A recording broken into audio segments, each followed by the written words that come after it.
But there must have been some tape boys, tape boys, tape boys.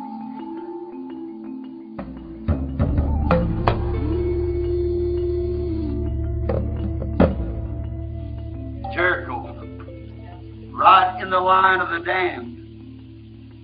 But there must have been some tape boys slipped in somewhere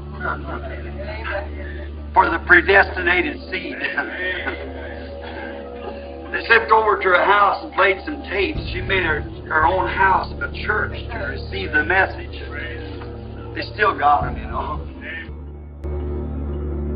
What we need today is a missionary-minded, God-sent, Holy Ghost-born revival that will have the zeal of God to push on out into the jungle to do something for God. Ce dont nous avons besoin aujourd'hui, c'est d'un réveil orienté vers l'œuvre missionnaire, envoyé de Dieu, né du Saint-Esprit, où on aura le zèle de Dieu pour s'enfoncer dans les jungles là-bas et faire quelque chose pour Dieu.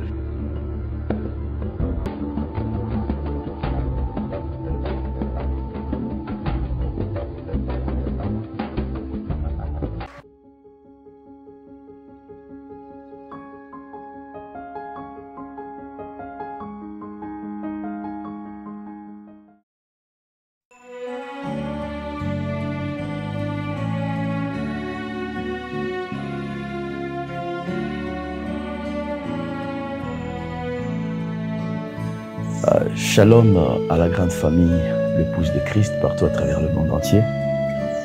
Moi, c'est le frère Jacques Amatekasongo. Et nous sommes une petite famille qui écoutons les bandes du prophète. Et par la grâce de Dieu, nous avons saisi la vision. Et depuis que nous avons saisi la vision, le Seigneur a mis un poids sur nos cœurs. C'était depuis 2014. Nous étions à Lubumbashi, mais nous avons senti un poids si fort et quitté Lubumbashi pour revenir dans la ville de Goma. Et il a plu au Seigneur en 2016, il nous a ramenés dans cette ville, moi et ma petite famille.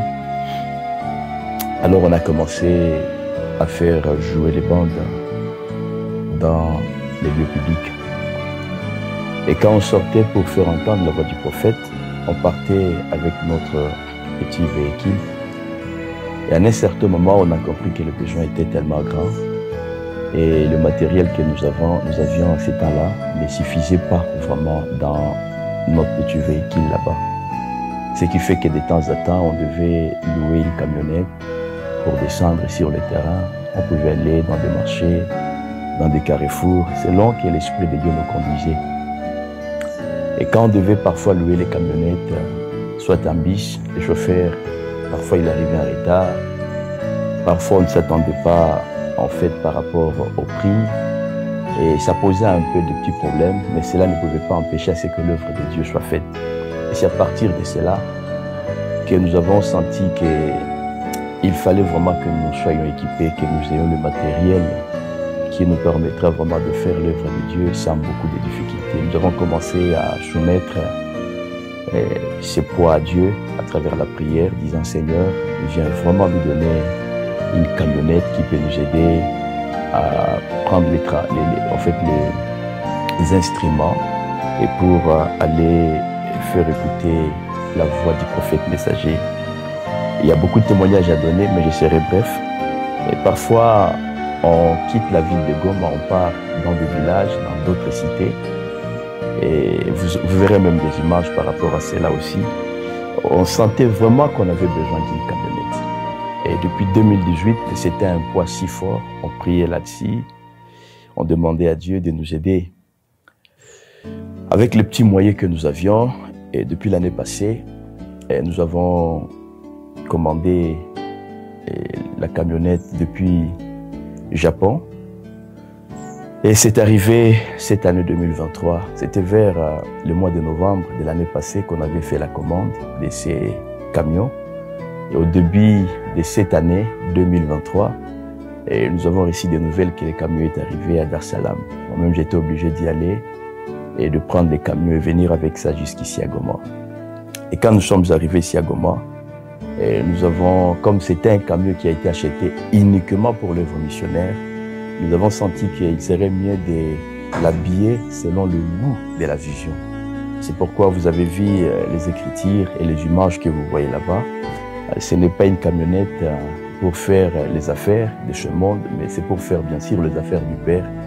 Et quand nous sortons, nous avons les instruments. Parfois, nous partons pour faire des campagnes.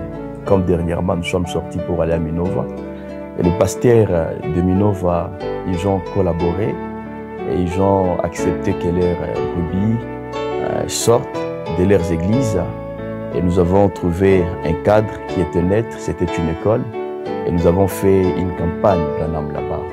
Et toutes ces églises sont venues pour écouter la voix du prophète messager. Ça nous a beaucoup bénis de voir que les barrières d'abord ont été brisées et les enfants de Dieu se sont rassemblés autour de la voix du 7e ange messager. C'est un problème que nous avons avec les hommes de Dieu dans la ville souvent. Et c'est pas seulement nous, je pense que ça se dit presque partout. Tous ceux-là qui ont saisi la vision.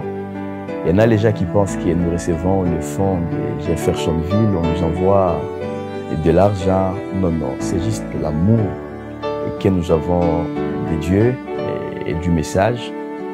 Nous sentons que vraiment c'est une responsabilité. Et quand on ne le fait pas, on sent qu'on ne vit pas. Ce projet a pour but de circuler dans la ville et aller partout, le Seigneur nous enverra pour faire entendre la voix du prophète messager. Comme le prophète nous l'a dit lui-même, qu'il n'est pas vraiment juste que nous ayons écouté ce message 2 fois, alors qu'il y a quelqu'un d'autre qui ne l'a jamais entendu même une seule fois. Nous sentons à nous cette responsabilité d'aller vraiment partout, le Seigneur nous enverra pour donner aux gens l'occasion d'écouter aussi la voix du 7e ange messager. En fait, c'est ça la raison de ces projets que nous avons pu réaliser. Et au reste, que le Seigneur vous bénisse, qu'il vous comble vraiment abondamment. Shalom.